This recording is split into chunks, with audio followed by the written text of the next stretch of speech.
Welcome to Pastors Podcast Season 10. Here we are again.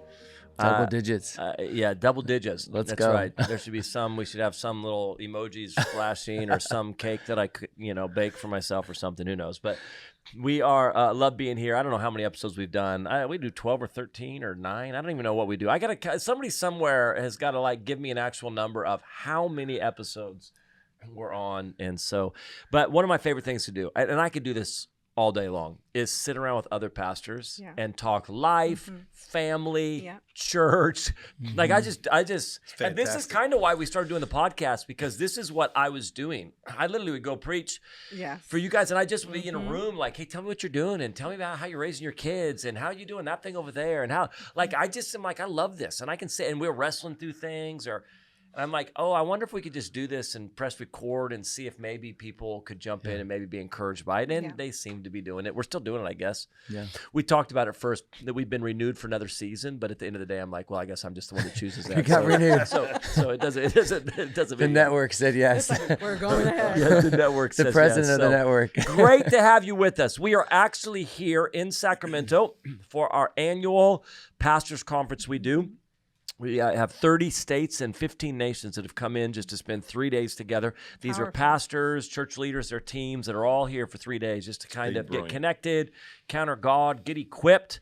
And so it's been amazing. I'm really encouraged by it. So we're here in Sacramento recording these podcasts. We also have another pastors conference we do in London every year in May, which is also, it's good. Hard to describe, but it's special what God is doing there. Churches from across the UK and across Europe come in, and it's hard to describe the moment. But so if you're around, we'd love to have you.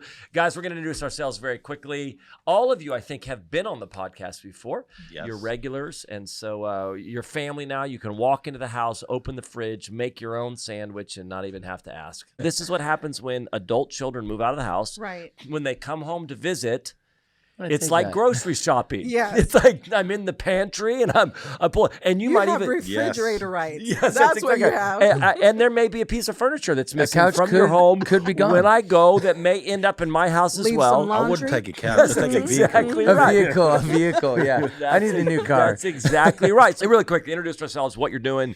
And what gives you the right to be on this podcast? No, you don't have to say that. Tell me the kind of just the context of what you're doing. My name's Paul from Australia. We IC Church we planted 21 years ago. Wow. After being a youth pastor for probably 18 and 19 years, and we now we planted churches, and we've taken on churches. Total different skill set, and we just planted our last church 12 months ago in New Zealand, international church, and so we love church planting. But that's why we're here and we're connected in. I love it, so good, and I've just loved the friendship as well. So much of this stuff, I think one of the reasons why I love coming together is it really does feel like, even if it's not friends that are doing vacation together, you know what I'm saying? It does feel like so.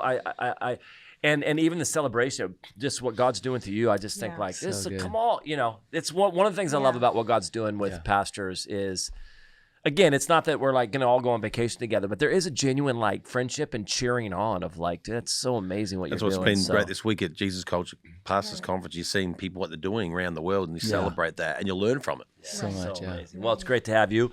I think that you have the most churches on the podcast this episode, so well done. Your wife was on the podcast. Sorry, guys. I'm a few podcasts in, so I'm gonna ramble. You're in deep. But I'm in deep. But so Joe, his wife, is not only Australian, but also doesn't want to showboat. She's not a showboaty kind of person, and so I kept kind of sarcastically, not mocking, but you do have the biggest church here with your 14 campuses. And she's mortified. She's like, that is not what I said. I am not trying to. And I just kept poking her. I'm like, well, I guess that happens if you have 14 campuses. Every time I could slip it in on the podcast, and slowly but surely, she's just mortified. Let me ask you this real quick before we go to the next guest. I asked her, what about Americans does she go, like I said, tell me when you come to America and you're what kind of you look at Americans and go, it's a little annoying, or that rubs me the wrong way, or there's a lot of things I like about America. Oh yeah, that's fine. I don't like the coffee. You don't like the coffee. It's poor coffee on average. And Shots secondly, you take a long time to get to the point. That's what she said too. That's No way. horrible. Yes. She goes, "Yeah, talk a lot," and I'm like, "Can we just get to the point?" I'm just now imagining Australians sitting there in a conversation, going, and in their head, going, "Are you going to get there sometime, or what's going to happen We're here?" 5 minutes in. Do we really take a while to get to? Yeah, a point? I think Australians are a lot more direct. Yeah. It's true. that is amazing. And then South Africans are more direct. Just we don't have time for this. Let's just give me the facts. Let's move on. Is it the flat white that we just can't do a flat white, or is it more than that? I don't know. Because I mean, I'm hurt a just- little bit. Well, Zach's I love coffee. Starbucks so- never He's a made it in co- Australia. He's a coffee It snob. wasn't successful because we like that unique little store that's creative and owned by the local guy. And Okay. Can I say this real quick again, guys? We're going to get to a point on the podcast. We today. did talk about church planting. No, Yes, already you're like, He's like, you guys come on, talked we're going to about- talk about coffee. Can you tell me the story? You told me about us. So when Hillsong, who you guys, we love Hillsong, like very like impacted the world. deeply Yes. and still very much what Hillsong's doing, and we have so many friends in Hillsong. But when they were taking the hits that they were, like in America, it was devastating for those churches over here. And I was like, oh man, are they going to make it? Like we want, and we want them to make it, So I asked you, I'm like, how's Hillsong going to do in Australia? Do you remember having this conversation with me? And tell me what Paul looks at me and goes, oh, they'll be fine. I said, why? He goes, listen, we're from the English. And Americans, which I thought was actually very interesting insight. He goes, Americans back winners. So if they're not winning, you guys just move on and go pick a new team. He goes, we're from England. He goes, we've been supporting teams. Like we're loyal to teams for generations. Yeah. Describe that a little bit, because I thought that is true about Americans. It's like true. the loyalty to go like, no, we're going to stick with this family even through hardship. Have you ever been to the UK and they follow a soccer team, football team, and they never win, and they follow them as And they they're try. loyal, yeah. But there's no doubt in America it's an encouraging culture, honoring culture, but it's also a winning culture. I'm going to follow the team that wins. So even now, I follow my NBA teams. I only follow the teams with Australians in them. But but if it was an Australian sport, I'd be loyal to that team to the day I died, even if we weren't successful. It was an interesting kind of concept, though, about Americans that maybe don't quite put their roots down at some level to walk through hardship Jump or ship too easy. that jump ship too easy. It was an interesting thing, but yeah. So all right, It's like 31 flavors. Yeah, It's no. like, this is the newest flavor. no, you're exactly right. All right, go ahead, give us your introduction. Okay. Yeah, there you go. Dianna Nepstad. I am a pastor at Fellowship Church, teaching pastor. We planted the church my husband was 24, I was 28, 4 children under the age of 2, triple stroller, 1 on a leash. And I am not a cougar, I'm more like a puma. And so let's clarify. And our church has been in existence for about 28 years. Love God, love our children, love our people, and it's been a blessing to be in our community. Is that? We're going to get to your personality around that thing. Planting Yes. that young, was that just your guys' personality? Was that like? It's just what we did. It's old school. Yes. Yeah, old school. And we were told to go and launch out, and so we did. And that is the old school method Yes. instead of the ARC method, which Yes. is, Yes. get funding. A lot of and plan, then, yes. yes. And so that's who we are. Yeah, amazing. Yeah. How long has your church been going? 21 years. 21 years. And then over here on my left, The rookie. the rookie. Zack Curry with Jesus Culture San Diego. So our Beautiful. first plant out of Sacramento here. We've got another one coming up this year in Cambridge, which we're stoked about. We're 4.5 years in, but I was have been continued part of Jesus Culture even before I came on staff in 2011. Yeah, for sure. Known Banning since I was in high school. Yep. I've actually had the privilege of being a part of 3 church plants. One, we did a college plant on our college campus at Chico State. I was like just an intern. I wasn't the lead guy. And then got to be a part of Sacramento. So San Diego is the first one. You're a veteran. Being the lead. So, but I'm still That's the rookie terrific. here. Here's Zach. Zach just adopted. How old's your boy? 3. So he's got 4 Wow. girls. 4 girls. He's got 4 Yeah. girls. Couldn't get a boy, right? And then you're Sorry, you're- 3 girls. And 3 then, girls. Yes, 3 yeah, girls. yeah. I apologize. I knew it was 3 girls. And then how old's your youngest girl? 13. So she's 13. And then out of nowhere 2 years ago, really incredible, tell some other time, God's story of all of a sudden, bam, this baby comes into their life. So good. And all of a sudden he's got this boy. They just adopted him. But what's so funny now about Zach in his 40s now, seeing him parent this kid, he's like a grandparent though. I'm not talking about age, like just his mode. I'm like, dude, you're like in grandpa mode with this kid. Right? Like there's nothing really wrong the kid can do. Yeah, And it's Just more patient. He's always like DMing me on Instagram. He's like, hey, you know you have other kids too. All he's doing is posting pictures of his son. I'm like, you have girls, right? You have some other kids. But you have lots of parents who've got all those girls in your household. Yeah. It's pretty nice, I will say. That's been great. All right, guys, listen, here's what we're going to talk about today. I really put you guys together because, well, obviously Dianna is the veteran of the whole group as far as length. But one of the things that's been interesting to me is seeing people that have planted churches and now are further down the road. When you look back, what are the lessons that you learned around, and I'm talking about priorities, things that you felt mattered greatly then that you look back now and go, oh, those didn't matter as much. Like I have such a passion to see us build for longevity, to build healthy and to build longevity. Like we're actually going to build churches that are around for the long haul. And I think that we are a society so built on short-term fruit. Like we want immediate results. And I want you to tell your story, actually, Dianna, because it's really actually a powerful story of you were young. It's kind of 7 years of struggle. And then, but I think that we're wanting results quickly. And we lose sight of, hey, there's a few things that actually matter. Yeah. Focus on those things. And then as I look back, I realize that or whatever else. So I'd love just we'll see where the conversation goes. Yeah. But as you look back, what do you realize? Oh, I think I thought that mattered. It didn't. This mattered more. And this is kind of how I think we should be setting up for longevity. Tell us some of your story, though. My husband, Sean, he and we were wed at, he was 20, I was 25. And so 4 years in, we were serving another man's vision. And then that man fell, out of favor and also out of belief of the Lord Jesus.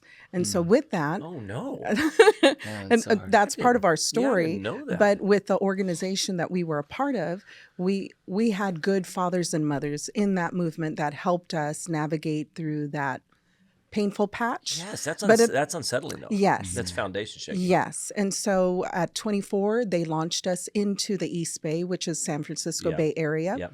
At the age of 24, 28, we had already 4 children, 2, 1, and twins that were newborn. Wow. Yes. And all girls. That's either the bravest thing I've ever heard or the dumbest. Like there's something. No, it's just you just don't know better. You just don't know better. Yeah, you're young, you're in love. Also in your 20s, you adapt to anything. Yes. And everything is a risk. Everything is an adventure. And so we dived in and we planted the church when he was 24, I was 28. And the first 7 years have been just an up and down. We were planting, we were motivated, we were raising and discipling. I was part of the worship team. I was also part of the nursery care, and the majority of the nursery kids were my kids. Yeah, totally. So, yeah. You did everything. Exactly. And, a jack of all trades. And so for him, I didn't see anything wrong, but I think for him, with the male ego, with the male prowess, sure. Yes. it was hard for him to see what was inside of his heart or what he felt was God giving him the vision. Yes. It wasn't matching the reality. Yeah. So ARC came into play. And through ARC at year in 7. The 7 year, really? Yes. And that's when we saw know that. momentum, motivation. We saw God lift a lot of things. Pretty much what Corey Russell said. It's like when you begin to pray, you see God move. Yeah. And what a novel thing when a church begins to pray. Yeah. Yes. And so the focus has been that. And what shifted? Was it just prayer? What prayer was the prayer. shift? And I think the lesson that we learned, the value in all of this, was that we were relegating prayer to a prayer team on Sunday rather than having a specific time in the week focusing on prayer. Yes. Instead of just like having it around on a Sunday. Sunday's too late. Have it on a specific day. Have it and invest in it. And we saw God move in a lot of places in our church. Wow, that's amazing. Phenomenal. When you look back now, what did you learn in those first 7 years? Pushing through, enduring, persevering. Yeah. Especially for people that want fast things. We didn't have social media. We didn't have phones. I didn't have a phone at that time. Yes. My husband was the only one that had a mobile phone. And it was specific for us That's because for rich people, 2 phones. You know what I'm saying? well, for us it was not a necessity. No, totally, 100%. And we just saw, our area, our world, instead of seeking and looking and peering into other people's worlds. Yes. And I think for us, it was just, focusing on what was in our hand, focusing on our family. I was focused on our children. He was focused on building the church, but I didn't realize how much he was wanting to push through and grow fast. Yes. When really the Lord was slowing him down to kind of like appreciate the season, appreciate where we are, and not push through and not be malformed as a church. Yeah. Wow. Are you concerned at all about some of the younger leaders coming up and maybe I actually talked to Chris Hodges about this, which ARC, by the way, Dino and Chris, I mean, those guys are, what they've done to help support and strengthen church planners, I think is phenomenal and a move of God in itself. Yeah. But I Great talked man. to Pastor Chris about this a little bit because I just thought, how do we not lose the grit, the faith, that we only kept going because we felt a call from God and the word of the Lord. Yeah. Like how do we? Because I'm assuming I don't want to speak for you, but you look back and go, gritty 7 years, but would never trade it in. Yeah. Maybe you would. I don't know, but No, I wouldn't trade you know what I'm those saying? Because years for anything. That grit that we've got to believe God. Is this really a call from Him? And someone I'm looking around going, man, systems and structures and finances, just make sure you don't lose that thing in there. Does that make sense what I'm saying? Yes. We didn't have systems. I think we did the old model, which is preach real hard, worship real hard, and expect people to come. We just didn't have that leadership side of things, which is it's not personality driven. It has to be systems driven. And so when art came into play, it really helped form that leadership side of his male leadership and also my female leadership. And so not expecting just great worship and then people will all of a sudden come through the doors and say, oh, I found Jesus. And it's like, no, it's the discipleship. It's, are you reaching into your community? Are you actually being a representation of Jesus in the stores where you shop, where you're engaging with people every day? And I think for us, it's the 7 years, if I could say it this way, and to keep people encouraged, and for someone who is like 4 years in the journey as well. It's how we speak about the church. Yes. How we speak about loving God and our families that are in ministry in the church. And so I've had good people around me that have loved me enough to tell me if I'm veering off a different direction, but it's the way I faith speak around the house of God that really draws the people, the pioneers, to go and just forge ahead and build something powerful and new. I love that. I love that. I wonder, I mean, it's your story, but that, hey, preach hard, pray hard.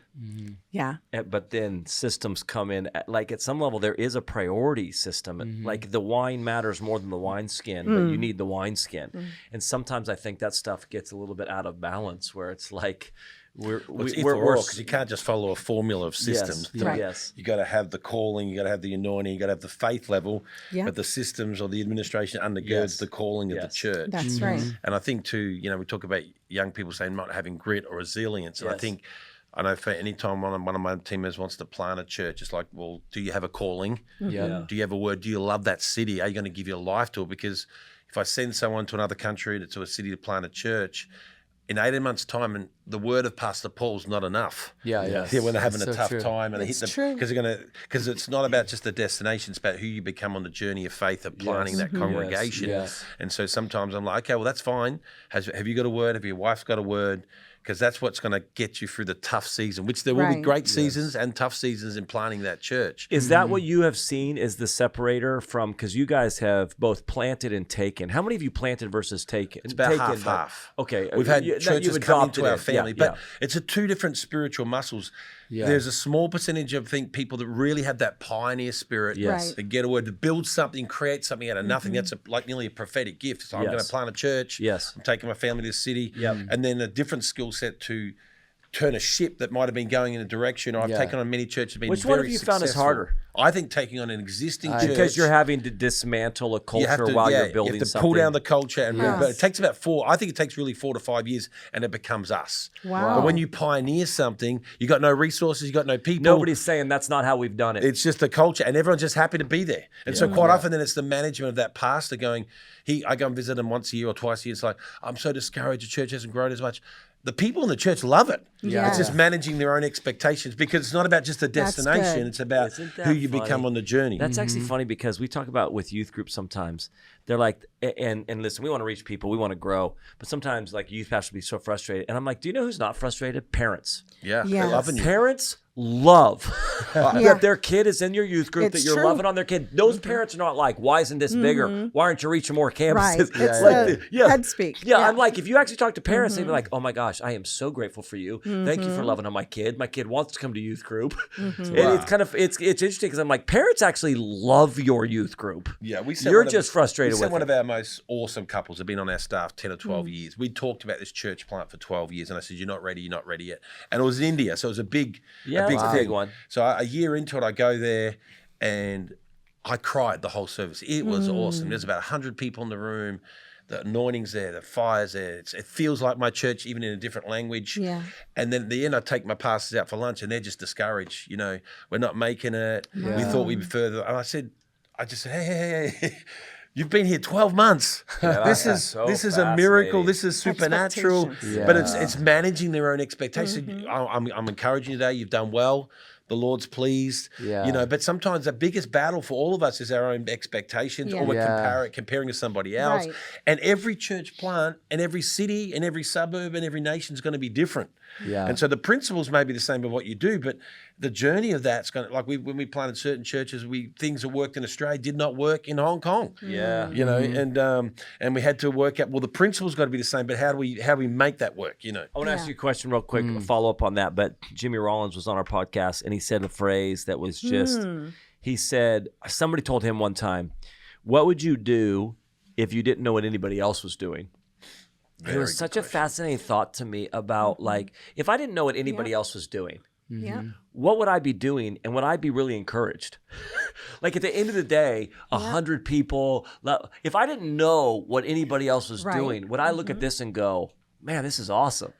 It was kind of a fascinating thing about how much of my frustration internally is actually just based on I know what everybody else is doing. When we talk about longevity in ministry or pioneering, and it's, are you continuing to grow? Are you going to places that feed you? Do you have, like you said, supportive people around you? Because I remember I've been someone's assistant for many years. I've served 2 strong leaders, Russell Evans from Planet Shakers, another guy called Bruce Hills of Mega Churches. And suddenly I'm the senior pastor of a pioneering church. I'm like, I'm still thinking like an assistant pastor. And secondly, I'm like, okay, Lord, I can make the decisions here. And about the 4th year, I realized I can actually control the calendar. I can control the budget. And so I was like, okay, well, my family life is important. This is my vacations for the year. And then I base the church calendar around it. Because if I'm okay, the church is going to be okay. If I'm growing, it's a funny, it's a funny development that we've got to nurture ourselves, grow our faith. Why do I still come here? It took me 14 hours to fly here because I want to keep growing in every stage of life. And so putting yourself in different environments as well. The people you've sent, what separates, have you seen a common thread between those that thrive and those that don't? Yeah. Have you sent some that didn't actually make it? Yeah. Yeah. Most of them have, but sometimes they don't. Or I think we put them in the wrong position. Maybe I should have put them in an existing church. Some people can go to an existing church and heal that church, grow that church, change the direction of that church. It's like a boat, it takes a long time to change direction. And then other guys have that gifting, or girls, to pioneer. It's a different gifting to create something, to have that, the strength. I remember the couple we sent to India, both him and both him and his wife, they got some grit. They got some, when the chips are down, I know they're going to be praying. I know they're going to be believing. And now they've left that city a few years back and raised up some Indian nationals at running that church. And so, but yeah, I think there's a faith element. Do you love your city? Yeah. Have you got faith to see? Because you're always going to be beyond the people. That's that burden that Corey was talking about in the thing. Like, I don't know if we talk enough about that when Paul's like, I'm laboring. I think there is a burden from the Lord. Yes. That I think sometimes we don't talk enough. It's not just about a great skill set of leadership. Right. There's a burden. Yeah. You can't leave. Some days you're on a Monday, you want to resign. Yeah. But there's 51 other Sundays you can do better. Yeah. And but you can't, because you got. I'm called to this city. I'm called to this, whatever it is. Right. We know with our kids, there's a burden we feel for our kids, a sense of ownership we feel for our kids that drives us. And can you get that for the city and your congregation? Isn't it amazing? Like when I visited San Diego, you never lived there. Yeah. And suddenly now that it's you love it. That city, it's your city. Yeah. You know what I mean? You come from a little bit easier in San Diego, but to love that city. But I get what you're saying. The beach is good. You still and have I have had word. good coffee there. Oh wow, that blesses me more. Your first 4 years, what are you walking away with? Going like, I thought probably, and you had planted with us. I mean, you were like you were at the top of the food chain with me in regards to planting in Sacramento. Yeah. San Diego would have been more of a pure church plant for us. I mean, we were at the height of our music. Our worship was super well known. We're 3 hours away from Bethel. We had a ton of. I had 7 famous worship leaders. But you guys were a little bit more of an actual, like, let's go plant. Yeah. Looking back now, 4.5 years in, like, this is probably important. This probably wasn't. This is really what matters for longevity. I would say, just to agree, you have to have a word. You will be tested. It's not if, it's when. Mm-hmm. And so you got to know. Like, and, for us, it wasn't just me, my wife, and, our story. Like, it took her a little longer to get that word, and so we delayed even going until she knew. So we knew as a couple. That's good. When the hard times come, and they will, and the testing comes, we know, God, you said this, and so we're holding on to this, and that's where you have grit, because it's not you. God said this, and so you're holding on to what He said. It is written. That's huge. I think you get to that place where you don't have an option. You're in disobedience because you're like, God, you said this. It's the analogies of burning the bridges and things like that, and the ships. But you're like, I don't have an option. Yeah. I guess you always have an option, but you know what I'm saying? Getting to that place where you're like, this is. It carries you too. There's strength. There's like, when God, it's not just go, but here's the promise. Here's the word.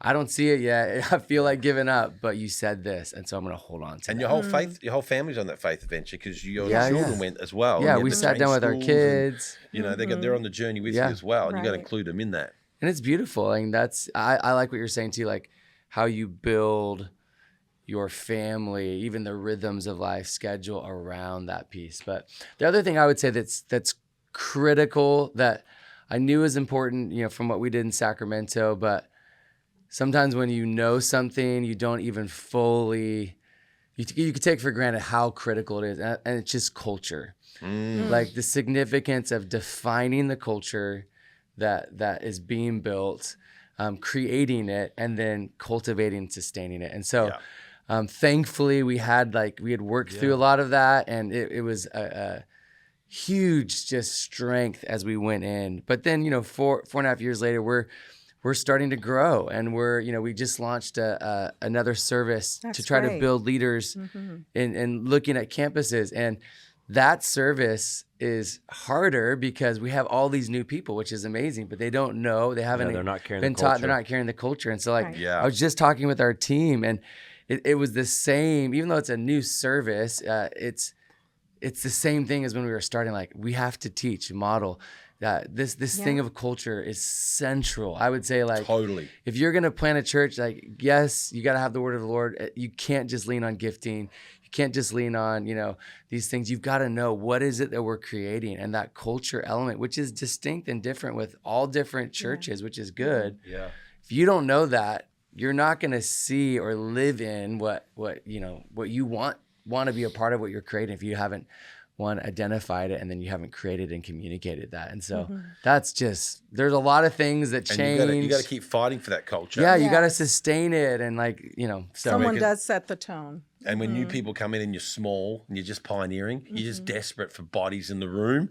And then it's like, you know, after a while you go, well, that's just not who we are. You're trying to recreate Right. your old church and my church. This is what we stand for. And that to actually, it took a long time when I first pioneered to go, okay, we're not the church for everybody. yeah, Because this is who we are. And by the way, there is a great church down the road. Totally. They're really into that. You know, that's that part of the, and to be confident in that, it takes a while. But you got to fight for culture and continually fight for culture. continually. How surprised were you by seasons as far as like we love growth and we love, but or how did you find seasons worked over 24 years, 21 years, 4 years?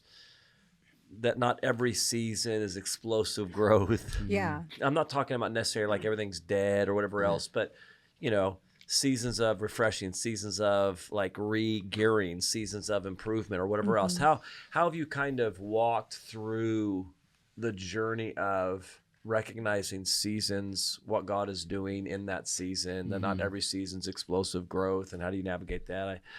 Yeah. Well, What have you learned on that? It's similar to like vegetation. Like if you're a farmer, the seasons like you go through personally, the church goes through it too. And Yeah. so for the first 7 years, it was a lot of like forging ahead, you know, toiling. It's a lot of aggressive work. It's like you're setting up, breaking down. And we had to move like about 9 to 11 times throughout the journey of the church plant. Yes. And today people complain if you're, you know, setting up, breaking down for 1 year, I you hear know? You're like, And so, come to our Soft. They're church. soft. but if that's you but can that find us. but that forges something inside of you, that resilience of, okay, things might shift. So the first 7 years was like that.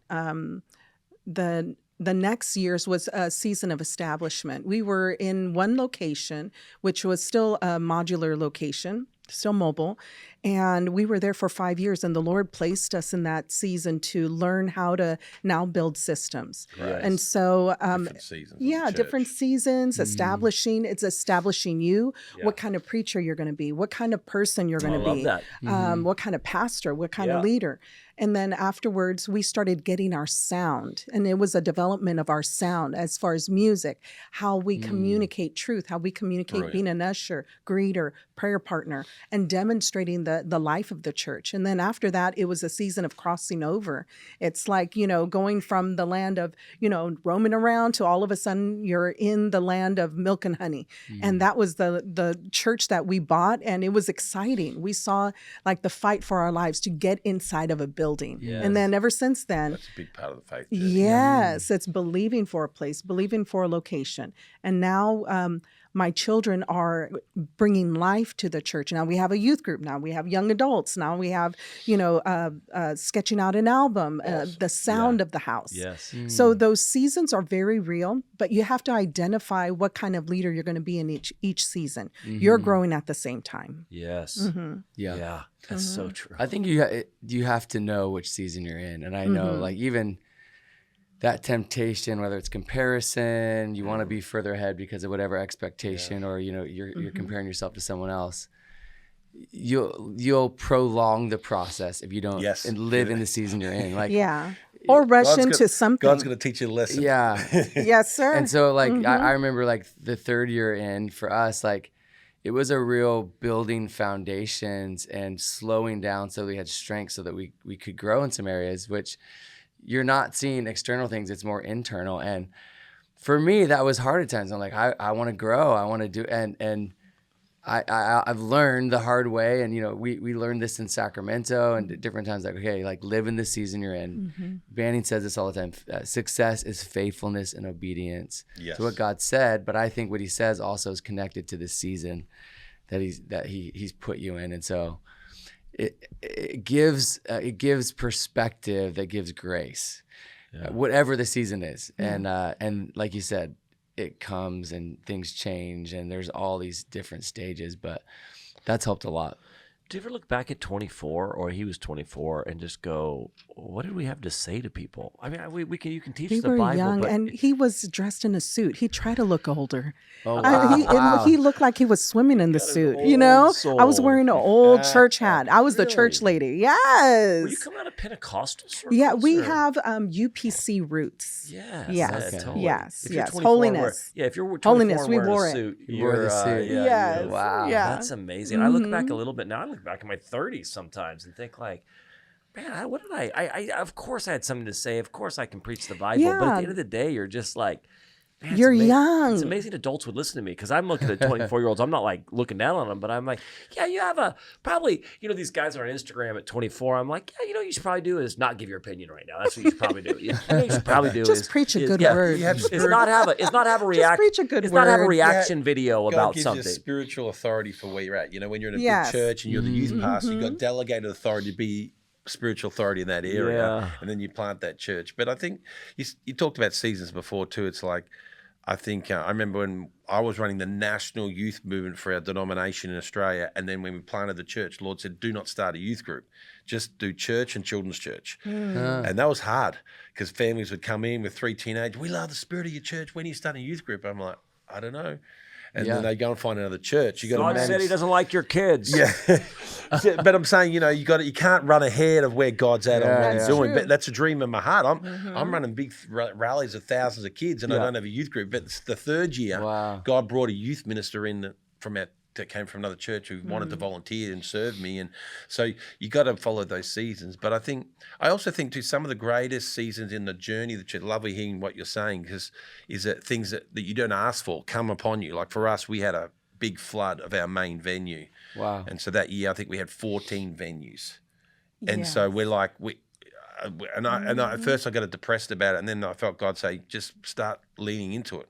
So I started declaring, we're a church on the move. We're not a refugee church. We're not Yes. we're not an asylum church. We are on the move. And then we wouldn't sometimes on Thursday still know where we're meeting on Sunday. Wow. And so it was hard because people fell off the end of the boat, but a whole lot of new people came on. Right. And again, same thing. Would you look back and go, I don't want to do that again, but I'd never trade it? I was the worst year of my life. But would you? I know this is obviously a simple, but you probably never. Oh trade no! What we grew in that time, and I think that's when amazing. we really dug deep and going, "What is our culture?" It was like we were 4 years in, we just grown into everything had grown into that point, and then we went backwards financially. Wow. People, the insurance just said it took us 18 months to get the insurance claim, and he said, "Well, how come you can't just send them to another church down the road and they come back again?" Like you're dealing with these things, and Yeah. our congregation halved, our finances halved, but in that time we reviewed where we're at, and that's when it. I think one of the signs of maturity and I'll tie this in with this, Bishop Joseph Garlington, who we adore. Yes. is amazing. Bishop said this. He said, my wife and I have a rule that if it's funny later, it's funny now. So if something brilliant. happened, they That's would say, hey, if one day we're going to tell this story and laugh, then we're going to laugh now. Yes.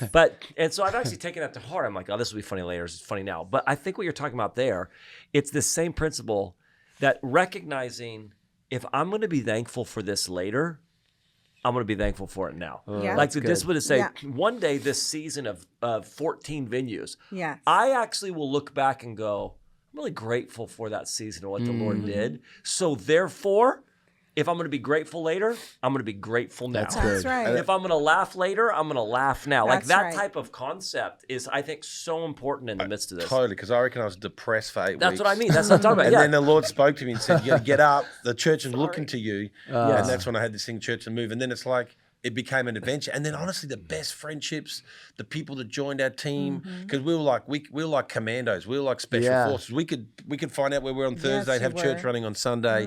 And it was, and you look back now, it was a real joyful time. And some of the greatest leaders of our church were formed in that time. Yeah. Amazing. Yeah, even though it was tough, Yeah, common experience creates common ground, and Exactly. it's like, yeah.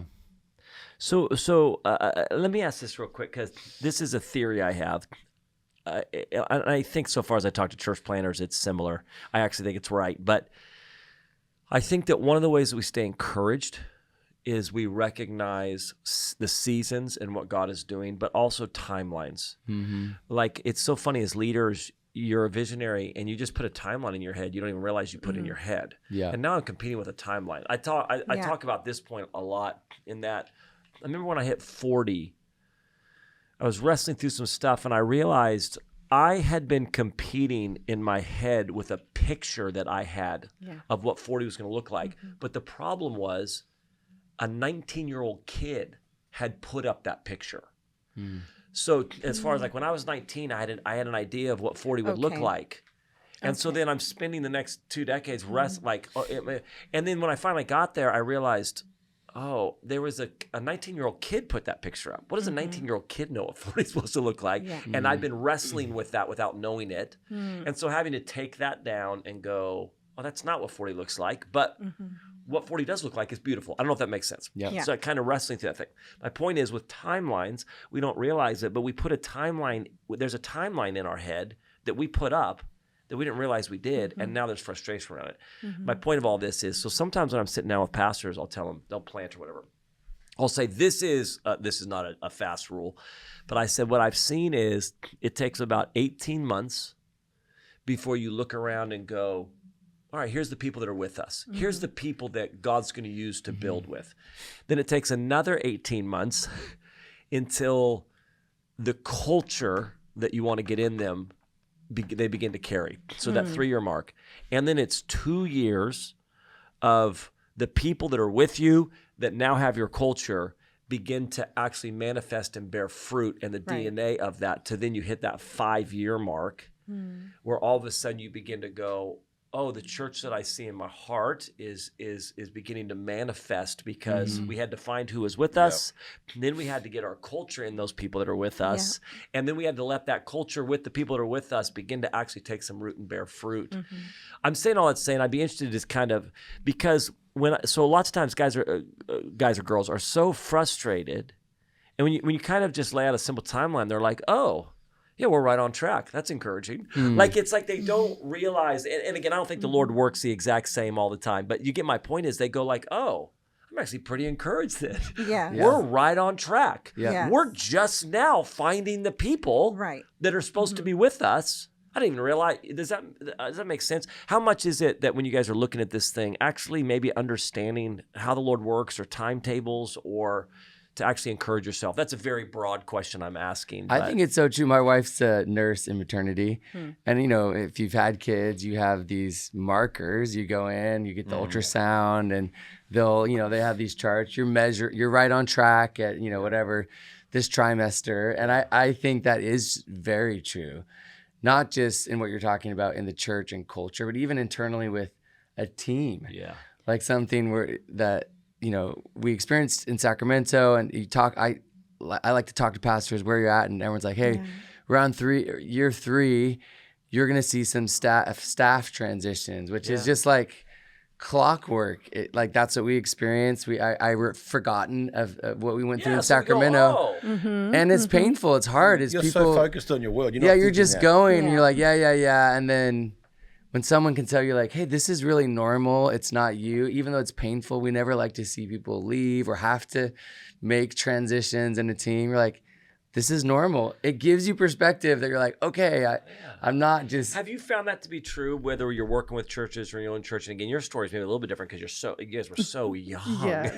I'm saying at some level, there's like everything you learned, I just learned as a youth pastor. Not everything, but I'm saying? I was just taking my hits. Being a youth pastor was a long apprenticeship. It's like I was just doing it more. I was taking a ton of hits and figuring myself out in a department, not as the head person. But have you guys found that to be true? That like, oh, there are kind of common things that are happening. When you can see that, you go, oh, I'm actually a little bit more on track than I thought I was in regards to kind of how the Lord works this stuff out. I think the pace is set by the people that you are modeling after.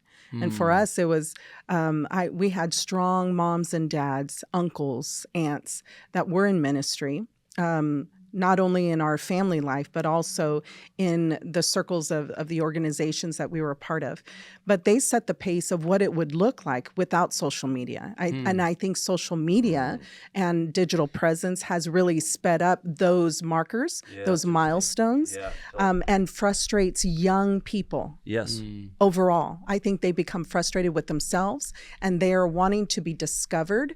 And I feel like that discovery should just be erased. And digital devices should be stripped from the hands of pioneers for them to just be people, to be humans, to be great preachers, to be great staff people. But I think the pace overall, from what I've learned, is it's speeding up too fast for people. They want to be grown when they're like 25, 26. They want to be grown like they're 40, 45 and having a mega church. And I'm like, you're just in year one. Yes. You know, I don't know what you're competing with, but I think that's the image that you saw at 19. Yes. You were competing for that and you wanted it now. Yes. And when really the Lord wanted to, for you to savor the moments and slow down, you know? Yes. That's good. And I do think like, you know, right now, Philip Anthony Mitchell, who really grateful for, but you know, I mean, he had like a church of 200 or something. Cruising along for years, and then the Lord breathes on him. But then what begins to happen with some guy, and the Lord's got his hand on him. What's happening there is so encouraging. But then other guys are wanting that. They're like, "Oh man, if we can just have that viral moment, that all of a sudden I'm huge in a minute." And you're like, I don't even think it happened with him. Like I think that the Lord, like the guy, people are not made. He's overnight. graced for that. Yeah, and people are not made overnight. But still, it's what you're. If I could just get discovered. Yeah. But the It would calling change is, everything, and you're like, well, yeah. the calling is individual for each one of us, and that's why we can't. Like you look at the Bible stories; they're not all the same. Right. The disciples, 12 of them, they weren't all the same in a different place. And I think that's the thing. We've got to realize that if we've got to go back to the original word, what did God say? I've been doing this 21 years, and it's amazing how you can forget what God said at the beginning, and then God will remind you. Yeah. And I think what's happened to me a couple of times in the seasons, which you talked about so well about, was also God reminded me about the season, about the beginning, and then also God's made my world bigger. Because I think sometimes, yes, we can have a picture of the future, but that picture's too small. Wow. Yeah. And I look back sometimes and go, man, I'm just a kid from a country town with 2,000 people and 10,000 cows. And now I'm here doing this. That's all been God, and keep saying yes to God. And I remember a while back he said, you know, Ephesians 3:20, now Tim is able to do above and beyond what you could ask, think, or imagine according to the power that's working within us. Like I look at what I'm doing now and I'm like, I couldn't do this in my own personality strength. It's been saying continually yes to the Lord. And even now, I'm just in my early 50s. I was passionate about God when I was in my 20s, but God's saying there's still more now. Yeah. Right. And so, you know what I mean? I Right. think that's the thing is that's what keeps us driven. And he does give us a picture of the future, but it's managing that. And I think that's exciting because, you know, I've seen pastors pioneer or take on a church and 10 years in, they get to a certain level of size and growth and they're comfortable. I've got my car paid for. I can do a mission trip once a year, go to the conference I want. But God's going to keep pushing us because there's people to care for and people to lead or a church to plant from an existing church, whatever it is. The kingdom's got to keep moving. And I think too, it's I think that's exciting too. Is are we still open to say yes? And I pioneered a church. I never wanted to take on somebody else's church. It's suddenly I got given these churches. Wow. And so even now, I'm like, okay, I got a goal every 3 years. Why do you think the Lord did that? I don't know. Can you ask him? No, Because he's faithful. Yeah. But what is it about you that people, because they do. So if you know Paul's story, there'll literally be a guy that's got, I got 4 churches. Can I just give them to you? Or I've got a church, like literally. And I mean, again, it's harder than. It's not just like it's not just given a car. Planting is way easier. It's a lot more complicated than somebody just gave you a car. But why you? We planted a church. Why do you think the Lord 2 trusts years you in, with that? someone gave us a church who was in financial trouble. You were 2 years in and somebody did that. Yeah, and we had a church that was 160. We got given this building, was $5 million in debt. It was another congregation 40 minutes away. And I asked God that same question. I felt God say to me, well, I wanted to pioneer because it's my own problems I've created, not someone else's I have to fix. Yeah. And God said, I'm going to help you learn to heal churches so they can thrive again. Just demand it on you. And also plant church. And I feel it's a bit like that well story, you know, about Isaac's wells, you know, redig the old wells and plant new wells and dig new wells. So that was something I didn't want, but I've embraced it. And now I think we've developed a model to do that, if that makes sense. Yeah. It's but yeah, whichever way God goes, we've got to follow. Yeah, of course, of course. That's incredible. It is a tension, though, what you're saying of don't live too far ahead and try to be somewhere you're not, but then don't limit God. Yeah. Because what he wants to do is bigger than even what you could try to prematurely create. It's like this tension with God, and the only answer is stay walking with him. And it's not going to happen when you want it to, but it's always going to be better and different, bigger, whatever it is, than you would have hoped for or planned in your own strength. All right, well, there we go.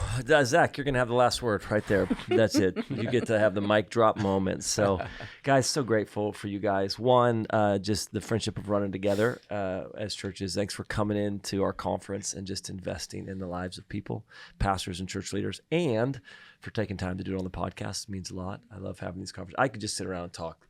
I want to say I just love church and I love ministry and I love family stuff. And we could just talk about family stuff for a while. I have 2 grandkids too. Wow. Come on now. Yeah, are they as good as they say? Oh, yeah. The best. Yeah, I'm better than my kids. It's better than your kids. I'm believing. Like this year, my daughter got married. My oldest. Yeah, got married. congratulations. Thank you. And I'm like, I don't know if I've shared this in the podcast yet, but I full am like, church. Like she got married on Friday. Sunday showed up to our church. Said, "Church, will you believe with me for a honeymoon pregnancy? Believe with me." And they don't even know where they're like, "Are we supposed to laugh at that?" Right. Are you serious? Like, fast and pray with me on this thing. Yes. And there's that feeling of like, you probably shouldn't pressure your kids. And I'm like, listen, in California, it costs from 0 to 18 for basic needs $500,000. And I spent more than I just spent more than basic. So let's say $700,000 minimum I spent on this kid. If I spent $700,000, I better get a grandbaby out of this thing. Right? I'm like, I better get a grandbaby out of this $700,000 and pay back. Church is like, are you allowed to do that? I'm like, absolutely, I'm allowed to do that. And every other culture outside of America is like. Being a grandparent is way better than being a parent. It's all fun and no responsibility. Yes. Have you seen that T-shirt that's like grandkids are God's reward for not killing your children? Yeah.